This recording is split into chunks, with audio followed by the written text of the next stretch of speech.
Good afternoon. It is about 4:42, 4:43 in the afternoon here. It is a hot afternoon. The iPhone's getting dark. Not sure we're gonna make it, but it is July 22nd, 2022 here at Starbase build site.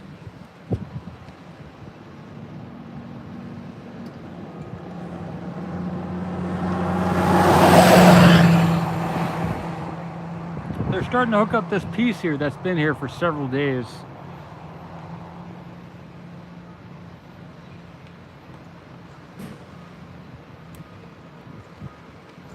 Holding the umbrella, we got a little wind. If the wind gets too much, I'll plug in the mic. Let me know if the wind gets too much.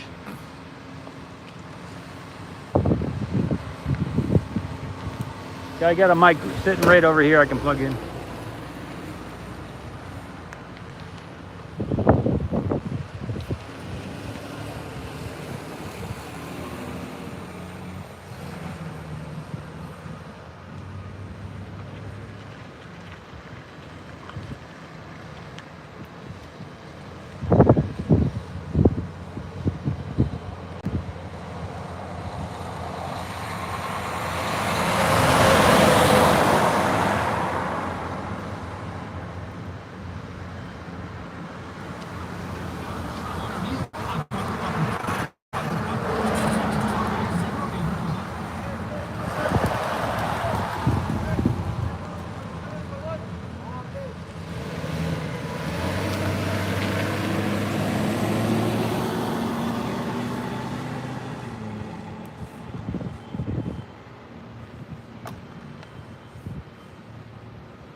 They just lowered that lift on the top there, so they got to get all the different corners. They got to attach all the ends there before they can do a lift.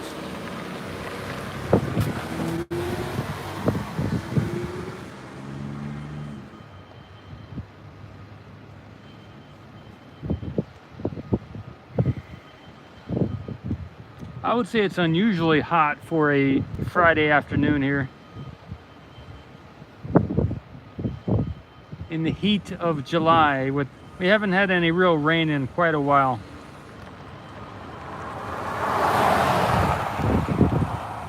I did get, I've chatted with two different photographers who are potentially going to buy parts of the property, so that's some good news.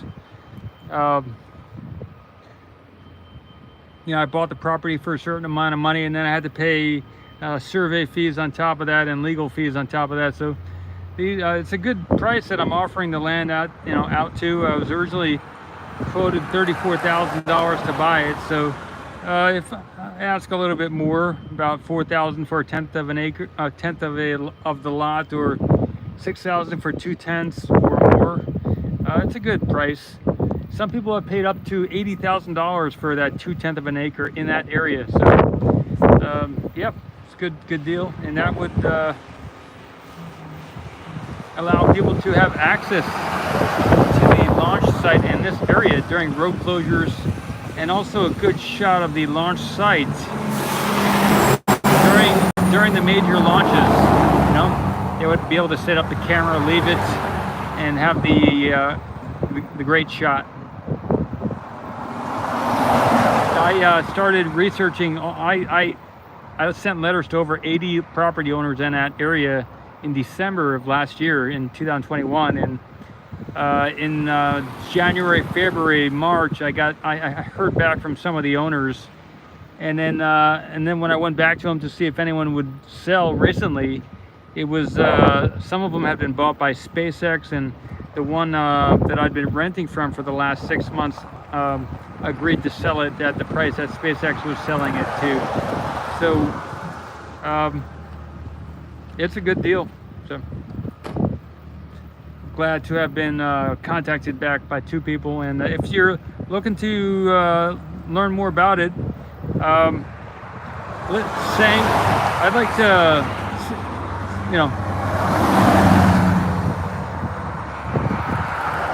There's so if I own a tenth of it and 2 other people own a tenth, that's 3/10 called for.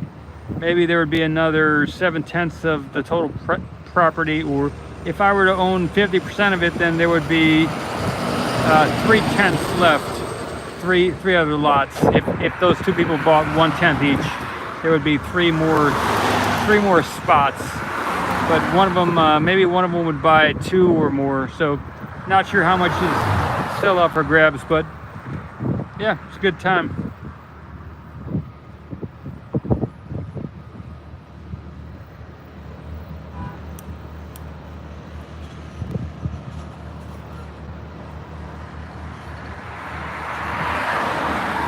We're looking at getting some Starlink there. I think I've been chatting about one of the things that a lot of photographers are looking for when they get into the area is where can I plug in my cameras, and where can I get a good internet.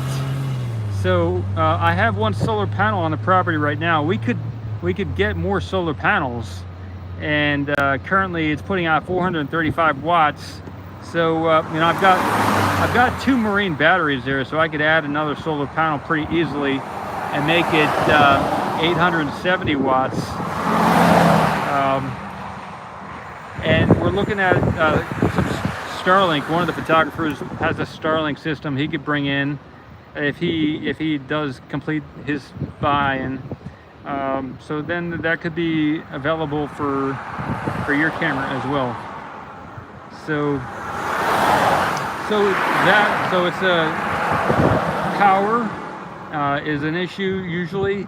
Then on top of that is the internet capability, and then on top of that is the protection from the sun. So there is a pole there on site where you can hook up your camera to it, or we can build a bigger, better structure with 3 or more sides to it. A gentleman named Moonduster was saying that if you built like a triangle, that would be the most stable. It would shake the least amount. But if you want to bring in your own camera equipment and set it up on either a equally owned piece of land or a piece of property on that lot that you designate for yourself, then that's possible for you to set up your own tower or whatever it is.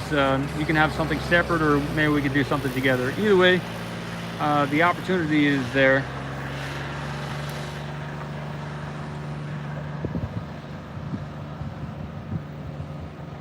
In the rainy season, it can get about 1/3 of a foot deep of water in some of the areas on the lot. So I have some pallets that I've raised up off the ground, my solar panel, and so you might want to have some boots or something like that.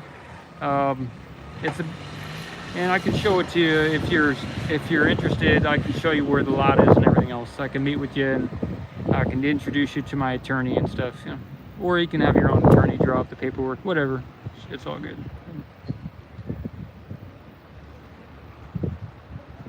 All right, filling in some time here to see if they would lift that or not. I don't see anyone here in the chat. I'm not. It's not something that a lot of people would want to chat about, but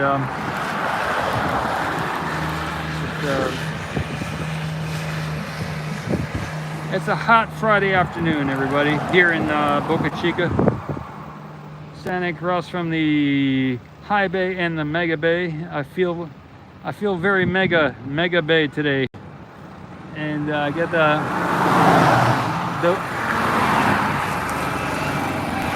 got the mid bay to the right here.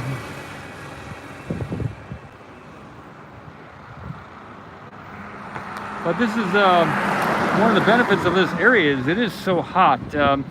Even Brownsville, which is about a 35-minute drive northwest of here, is in a slightly different climate than this area of Boca Chica, and this is one of the best growing zones as far as temperature and humidity in the United States of America on the CONUS, on the continental United States.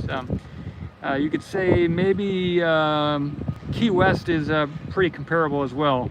I don't know how the soil is over there in Key West. I've been to Key West, but This is one of the top growing regions in the continental United States. We have very strong winds, so I haven't seen much planting of fruit trees around here. There is one road where they planted a lot of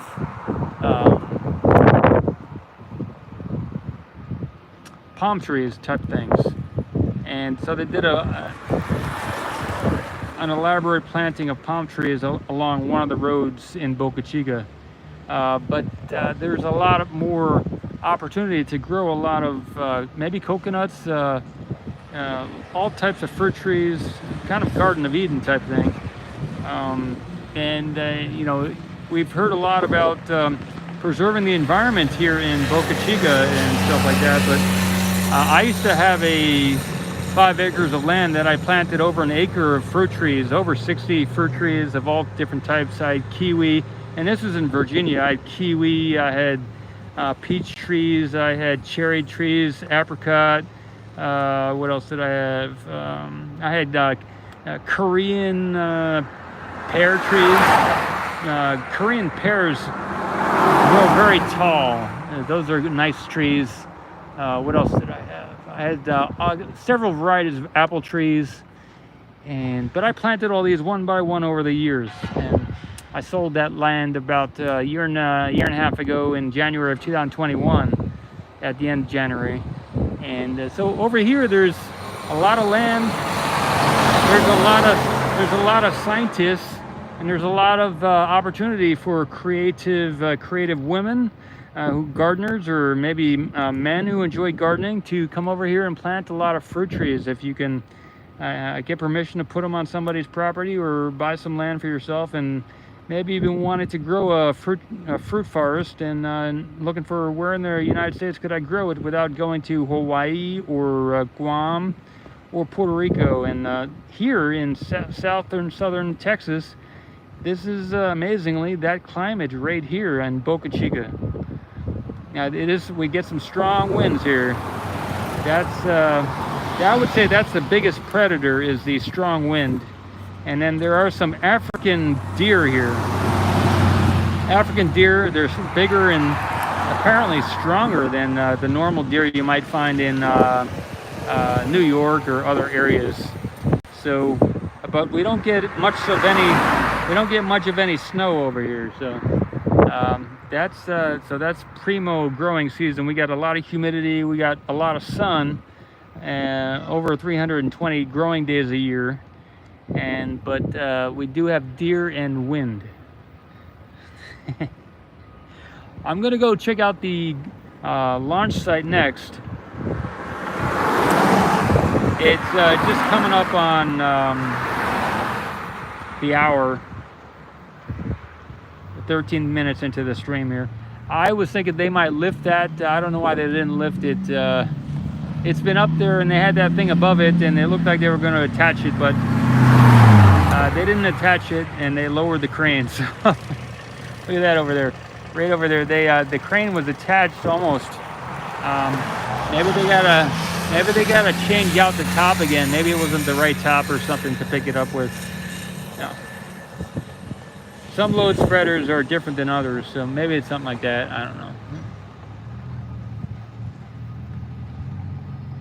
But it's a good day to be out here. I'm gonna go to the launch site next, do some video down there. I've got the other camera with me. If there's something important, I'll get that out and do some live stream with that. Thanks for watching, tuning in. I don't see the chat, I don't know why, but there's been some comments that maybe the chat's not working. I don't know, but things are good. Earlier today the chat worked, and things are good. My name is Paul Marcus with Ocean Camera Space Corp.